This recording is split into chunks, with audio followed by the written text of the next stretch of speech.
Equatorial Guinea. Executive Summary. Equatorial Guinea is nominally a multi-party constitutional republic. Since a military coup in 1979, President Teodoro Obiang Nguema has dominated all branches of government in collaboration with his clan and political party, the Democratic Party of Equatorial Guinea, which he founded in 1991. In 2016, President Obiang claimed to receive 93.7% of the vote in a presidential election that many considered neither free nor fair. In 2017, the country held legislative and municipal elections that lacked independent domestic or international monitoring and verification of the voter census, registration, and tabulation of ballots. The ruling party and its 14 coalition parties won 92% of the vote, taking all 75 Senate seats, 99 of 100 seats in the lower chamber, and all except one seat in municipal councils. The Vice President, Teodoro Obiang, eldest son of President Obiang, has overall control of the security forces. Police generally are responsible for maintaining law and order in the cities, while gendarmes are responsible for security outside cities and for special events. Police report to the Minister of National Security, while gendarmes report to the Ministry of National Defense. Military personnel, who report to the Minister of National Defense, also fulfill police functions in border areas, sensitive sites, and high-traffic areas. Both ministers report to the Vice President directly.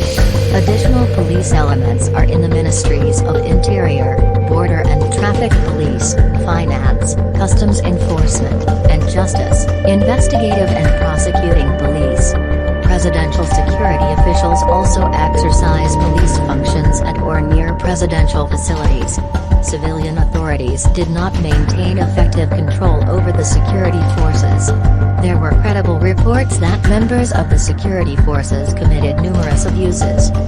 Significant human rights issues included credible reports of unlawful or arbitrary killings, including extrajudicial killings, by the government, torture or cruel, inhuman, or degrading treatment or punishment by the government or on behalf of the government, harsh and life-threatening prison conditions, arbitrary arrest or detention, political prisoners or detainees, serious problems with the independence of the judiciary, arbitrary or unlawful interference with privacy, serious restrictions on free expression and media, including violence or threats of violence against journalists, unjustified arrests or prosecutions of journalists, censorship, and the existence of criminal libel laws, serious restrictions on internet freedom, substantial interference with the freedom of peaceful assembly and freedom of association, including overly restrictive laws on the organization, funding, or operation of non-governmental organizations,